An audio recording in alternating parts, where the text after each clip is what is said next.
Welcome to today's episode of Education Insights. I'm Amira, and joining me is my colleague Jamal. Today, we'll be diving into the world of general teaching methods, exploring various approaches that educators use to facilitate learning.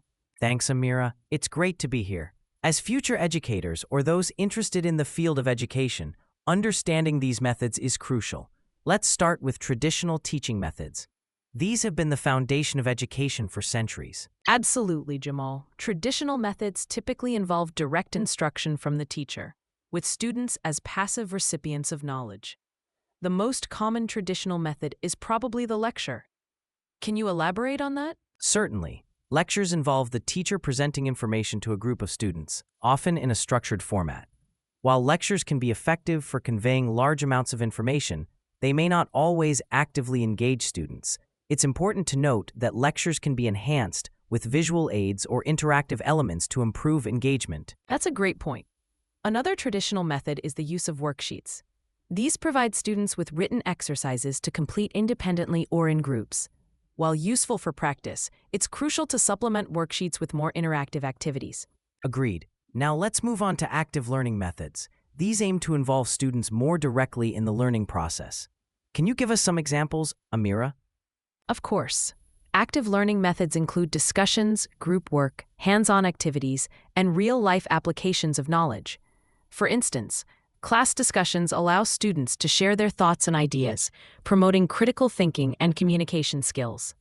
Group work is another excellent active learning method. It involves collaborative projects where students work together towards a common goal, fostering teamwork and problem-solving abilities. Hands-on activities, such as experiments or simulations, provide tangible experiences that reinforce theoretical concepts. Absolutely. And let's not forget about technology-enhanced teaching methods. In today's digital age, these have become increasingly important. Jamal, could you elaborate on some tech-based approaches? Certainly. Technology-enhanced methods leverage various tools and platforms to enhance the learning experience.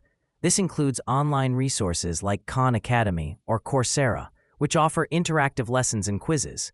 Multimedia presentations using tools like PowerPoint or Prezi can create visually engaging content. Virtual classrooms have also become more prevalent, especially in recent times. They enable remote learning through video conferencing tools. And let's not forget about educational apps, which offer interactive learning experiences on mobile devices. Excellent points, Amira. Now, let's discuss differentiated instruction methods. These recognize that every student has unique strengths, weaknesses, and learning styles. How do educators implement this approach? Great question, Jamal. One way is through tiered assignments, where tasks are designed at different levels of complexity based on individual student abilities. This allows each student to work at their own pace while still covering essential concepts.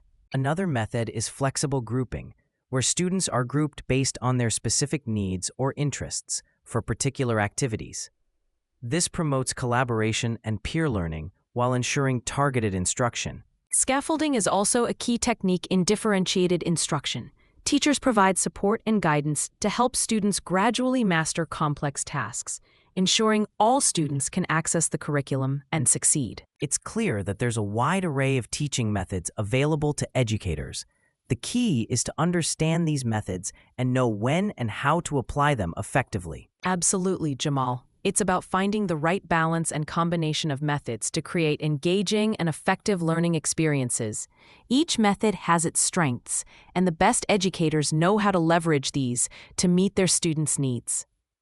Well said, Amira. As we wrap up, what would be your key takeaway for our listeners about general teaching methods? I'd say the most important thing is to remain flexible and adaptable. No single method works for every student or every situation. The art of teaching lies in understanding these methods and skillfully applying them to create a dynamic and effective learning environment. Excellent point. Thank you, Amira, for this insightful discussion. And thank you to our listeners for tuning in to Education Insights. We hope this comprehensive guide to general teaching methods has been helpful. Until next time, keep learning and growing.